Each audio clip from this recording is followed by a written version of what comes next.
दोस्तों, ऐसा क्या है जो सिर्फ पैसों वालों के पास ही और पैसा आता है? ऐसा वो क्या जानते हैं जो उनके पास पैसा आता है? चलिए, आज मैं आपको ना इस वीडियो के माध्यम से चीज बताऊंगा कि पैसा वालों के पास ही पैसा क्यों जाता है। तो वीडियो के लास्ट में हमेशा बने रहिएगा। आपने देखा होगा कि जिनके पास पैसा होता है ना, उन्हीं की लॉटरी निकलती है। उन्हीं का खेत उनका खेत है, जमीन है गाँव में, तो उन्हीं के बगल से हाईवे गुजरेगा। मतलब ऊपर वाला भी उन्हीं को देता है जिनके पास आता है, और जिनके पास नहीं है उनको नहीं दे रहा है। तो क्या ऊपर वाला से हमारी कोई दुश्मनी है कि ऊपर वाला हम हमारी नहीं सुनता है? तो ऊपर वाले ने एक नियम बनाया है, उस नियम के आधार पर जो चलेगा ना, उसके पास अथाह पैसा आएगा। ऐसा क्या नियम है जो सब उनको पता है, बाकियों को नहीं पता है?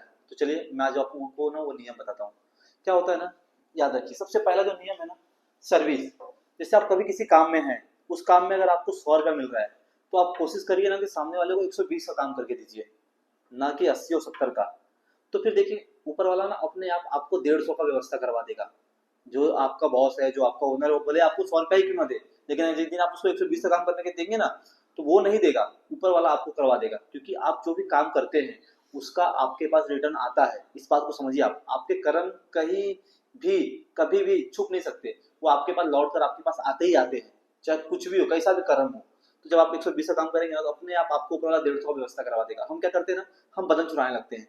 अरे यार, लेट जाए, जल्दी निकलने की कोशिश करते हैं। लंच का टाइम 15 मिनट का, तो हम 1 घंटा लगाते हैं। मतलब जितना भी हो सब काम बचाने लगते हैं, कैसे मैं इस काम से बचूं, मेरा काम कोई और करे। तो ये क्या होता है ना, ये चीजें ऊपर वाला देख रहा होता है। अगर आप किसी काम में है, किसी सर्विस में है, किसी बिजनेस में है, जैसे आप जब ये चीजें करने लगते हैं ना, तो फिर अपने आप आपकी चीजें बदल जाती है। फिर अपने आप आपको जो मिलना होता है ना, वो नहीं मिलता है। लेकिन जब आप ये करने लगते हैं, जब अपना अपना 100% देने लगते हैं, 120% देने लगते हैं, तो फिर आपको भी चीजें बढ़ा के मिलने लगती है। इस बात को समझिए। आप जितना ज्यादा आप देने का सोचेंगे ना, उतना ज्यादा आपके पास लौट कर आएगा। तो किसी भी चीज में काम कर रहे हैं तो सर्विस से बचिए, भागिए मत कि मेरे को बचना है इससे। नहीं, आप काम दीजिए, काम करके दीजिए, आपको उसका रिटर्न मिलेगा, भरोसा रखिए। ठीक है। और अब मैं आपको दूसरी बात बताता हूँ जिससे हमारा पैसा बहुत ज्यादा तेजी से आता है। वो क्या है? सेवा भाव। सेवा भाव क्या? कि हम किस तरह से लोगों की सेवा करते हैं निस्वार्थ भाव से। मैं आपको ना सेवा बाहर करने को नहीं बोल रहा हूँ। आप सेवा सबसे पहले अपने घर से शुरू करिए। जैसे कि आपकी माँ है, बूढ़ी है, बीमार है, और आपसे उन्होंने एक गिलास पानी मांग लिया, और आपको जॉब पे, काम पे जाते समय आपको लेट हो रहा है। तो आपने क्या कहा? अरे, तुझे और कोई नहीं दिख रहा है? मैं तुझे दिख रहा हूँ पानी मांगने के लिए, किसी और से भी तो मांग सकती थी। आपने गुस्से में सब भी बोले, और उसके बाद जाके एक गिलास पानी भी दे दिया। तो मुझे ये बात मुझे बताइए कि अब आपने क्या सेवा की? आपके पास आपके भाव क्या थे? आपने पानी तो दिया ही, लेकिन बिना आप ये सब बोले हुए दिए होते। तो जो माँ के जो वो आशीर्वाद होता है ना, वो हमें लगता ही लगता है। जब हम किसी की भी सेवा करते हैं ना, तो जो हमारा ब्लॉकेज होता है, मेरा कोई काम, मैं बहुत मेहनत कर रहा हूँ, बहुत मेहनत कर रहा हूँ, मेरा काम नहीं हो रहा है, तो वहां पर हमारा ये सेवा ही काम आता है। फिर चाहे वो मेरा छोटा भाई हो, बड़ा भाई हो, माँ बाप हो, बीवी हो, बच्चे हो, किसी को भी अगर हम किसी चीज के लिए तकलीफ देते हैं, तो हमारे चीज के लिए ब्लॉकेज बन जाता है। जैसे मान लीजिए मेरा छोटा भाई है, अब वो मुझसे 100 रुपया मांग रहा है कि भैया मेरे को। अरे, क्या करने लेगा 100 रुपया? तो कल तो दिया था। तो फिर अब उसके बाद हाथ से चल ले 100 रुपया आपने दिया, लेकिन इतनी बातें सुना के। जैसे अगर आपका छोटा भाई है, उसने अगर आपसे 100 मांगा है, तो आप उसको 150 दीजिए। फिर देखिए, जो आपके ब्लॉकेज होंगे ना, जो आपकी किस्मत होगी, वो अपने आप खुल जाएगी। क्योंकि आपको नहीं पता होता है कि आपके घर में किसका पैसा आ रहा है, किसकी किस्मत से पैसा आ रहा है। यही सब चीजें होते हैं, यही सब लोग होते हैं।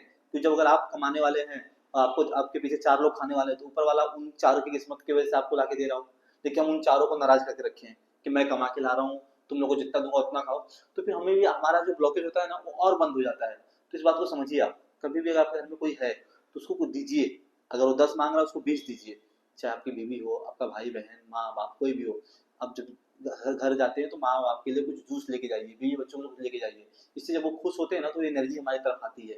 ब्रह्मांड में एक एनर्जी भेजते हैं, वो हमारी तरफ आती है, उनको हमारे पास और पैसे आने लगते हैं। हमारे पास नए नए पैसे आने के रास्ते खुल जाते हैं। तीसरे नंबर का सबसे इंपॉर्टेंट पॉइंट ये है, ये समझिए आप। सबसे ज्यादा जो हमारे तरफ पैसे को जो हम रोकते हैं ना, हम ये करके क्या करते हैं, हम पैसों का जो भाव है हमारा, हाँ, पैसों को लेकर हमारा भाव कैसा है। अगर मेरे आस पड़ोस में किसी का पैसा आया, तो तुरंत मेरे मन में ईर्ष्या आ जाएगी। जैसे कि मान लो कि मेरा पड़ोसी है, उसके हालात भी लाचार है, गरीबी चल रही है, तब मैं जाके क्या कहूंगा उससे? कह रहे यार भाई, भगवान तेरा भला करे, संतुष्ट करे। लेकिन जैसे उसका पैसा मुझसे ज्यादा आ गया, तो तुरंत मेरे मन में ईर्ष्या आ जाएगी। जो सबसे बड़ा काम है ये ईर्ष्या। और भगवान भी इस चीज को बोलते हैं कि अगर किसी के मन में ईर्ष्या है, तो भगवान उसको पूजा भी नहीं स्वीकार करते हैं। तो हमको सबसे पहले इससे बचना होगा। अगर किसी बच्चे की नौकरी लग रही है, तो हमको उससे ईर्ष्या नहीं करना है। किसी के घर में गाड़ी आए, किसी का घर बन रहा है, तो हमको उससे ईर्ष्या नहीं करना है। क्योंकि हम जिस चीज से ईर्ष्या करेंगे, वो चीज़ हमसे दूर चली जाएगी। इस बात को समझिए, आपको पैसे के प्रति आपके भाव ऐसे होने चाहिए कि जब ऊपर वाले ने उसको दिया तो आपको ऊपर वाले का धन्यवाद कहना चाहिए, उसका भी और ऊपर वाले का भी। क्योंकि जब आप किसी चीज़ को प्यार करते हैं वही चीज़ आपके पास लौट के आती है। जिस चीज़ से आप नफरत करेंगे वो चीज़ आपके पास आएगी। अगर आपसे भी नफरत करूँ, आप मेरे घर पर आए, मैं आपको मुंह बना दूँ, तो फिर क्या आप दोबारा मेरे घर पे आएंगे? नहीं आएंगे। तो इसी तरह पैसा भी है। पैसा किसी के पास आया और आपको उससे नफरत हो गया, जब तक पैसा उस इंसान के पास नहीं था तब तक आपको इंसान अच्छा लग रहा था, जैसे जब पैसा आया तो आपको नफरत हो गया। अब पैसा चाहे उसका 1 नंबर का हो चाहे 2 नंबर का हो, ये उसके कर्म है, ऊपर वाला वो तो उसको देगा। लेकिन अगर उसके पास पैसा आया है उस वजह से आप उसको बुरा मत बनाए।